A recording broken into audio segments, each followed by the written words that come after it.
The state of the economy today is deeply worrying.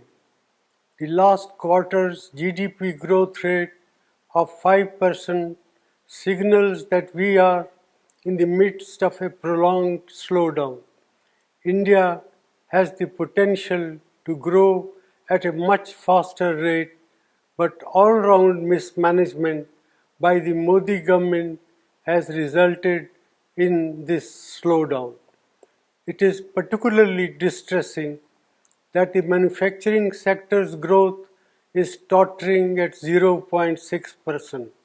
This makes it very clear that our economy has not yet recovered from the man-made blunders of demonetization and a hastily implemented GST. Domestic demand is depressed and consumption growth is at an 18-month low. Nominal GDP growth is at 15 years low. There is a gaping hole in tax revenues. Tax buoyancy remains elusive as businessmen, small and big, are hounded and tax terrorism continues unabated. Investor sentiment are in doldrum. These are not the foundations for economic recovery. The Modi government's policies are resulted in massive jobless growth. More than 3.5 lakh jobs have been lost in the automobile sector alone. There will similarly be large-scale job losses in the informal sector, hurting our most vulnerable workers.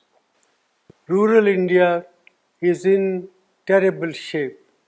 Our farmers are not receiving adequate prices and rural incomes have declined.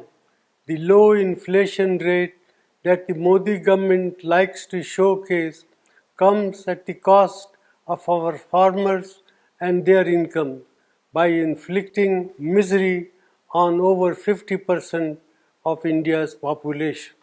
Institutions are under attack and their autonomy is being eroded. The resilience of the Reserve Bank will be tested after its record transfer of rupees 1.76 lakh crore to the government, which claims that it does not have a plan on what it will do with this windfall. In addition, the credibility of India's data has come under question under this government. Budget announcements and rollbacks have shaken the confidence of international investors. India has not been able to increase the exports to take advantage of opportunities that have arisen in global trade due to geopolitical realignment. Such is the state of economic management under the Modi government.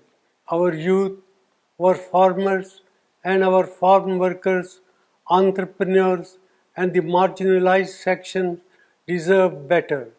India cannot afford to continue down this path. Therefore, I urge the government to put aside vendetta politics and reach out to all sane voices and thinking mind to steer our economy out of this man-made crisis.